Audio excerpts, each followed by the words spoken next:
సమ్మర్లో ఇలా జ్యూస్ చేసుకొని మామిడికాయది ఇంట్లో పిల్లలకైతే పెడితే రెండు రెండు గిలాసాలు అయితే తాగేస్తారండి, పెద్దోళ్ళైనా పిల్లలైనా. మా ఇంట్లో పిల్లలైతే ఇష్టంగా అయితే తాగుతారు. టేస్ట్ మాత్రం చాలా బాగుంటుంది. సిప్ చేయకుండా వీడియో అయితే చూడండి, నేను ఎలా చేశానో చూపిస్తానండి. నేను ఒక గిన్నె తీసుకొని దాంట్లో ఒక హాఫ్ లీటర్ అయితే పాలైతే తీసుకున్నాను. దాంతోపాటు ఒక చిన్న పాల ప్యాకెట్ కూడా తీసుకున్నాను. జర పాలు ఎక్కువ ఉంటే బాగుంటుంది. మీరు పల్సగా జ్యూస్ తాగాలంటే ఇంకా హాఫ్ లీటర్ పాలు అయితే తీసుకోవచ్చు, లీటర్ పాలు. నేనైతే చిక్కగా తాగుతాం మేము, అందుకే నేనైతే చిక్కగా అయితే చేసుకున్నాను. ఈ 2 స్వీట్ మామిడికాయలని అయితే తీసుకున్నానండి. పుల్ల మామిడికాయలని తీసుకోవద్దు, స్వీట్గా ఉన్నదే తీసుకోవాలా. తర్వాత సన్నగా అయితే తొక్క తీసేయాలండి ఇలా మామిడికాయలది. మీలో ఎంతమందికి మామిడికాయ జ్యూస్ ఇష్టం ఉన్నదో కామెంట్ అయితే చేయండి. ఇలా ఒకసారి ట్రై చేసి అయితే పిల్లలకి పెట్టండి.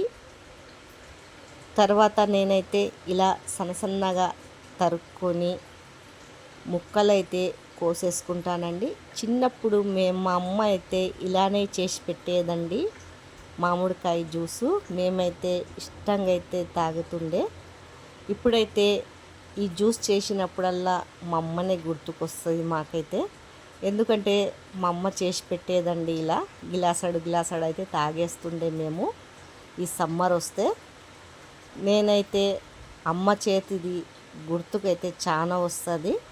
ఇలా అమ్మ ఉంటేప్పుడు ఎండాకాలంలో మామిడికాయ వస్తేప్పుడు ఇలా చేసి పెడుతుండే అని. ఈ సీజన్ వచ్చినప్పుడు అయితే మా అమ్మ అయితే చాలా గుర్తుకొస్తుంది నాకైతే.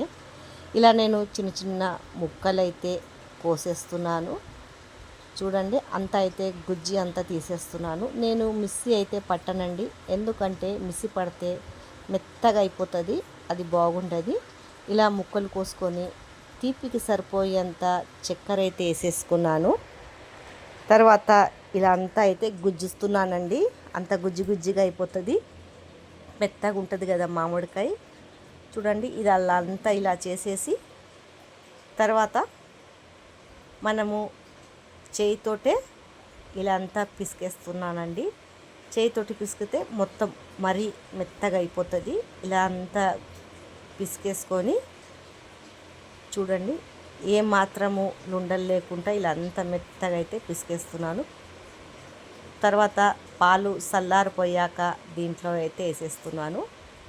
ఇక మొత్తము ఇది కలిపేసుకోవాలా. ఇలా కలుపుకొని ఫ్రిడ్జ్లో అయితే పెట్టుకొని తాగాల. టేస్ట్ మాత్రం చాలా బాగుంటుంది. మీకు నచ్చినట్లయితే కామెంట్ చేసి సబ్స్క్రైబ్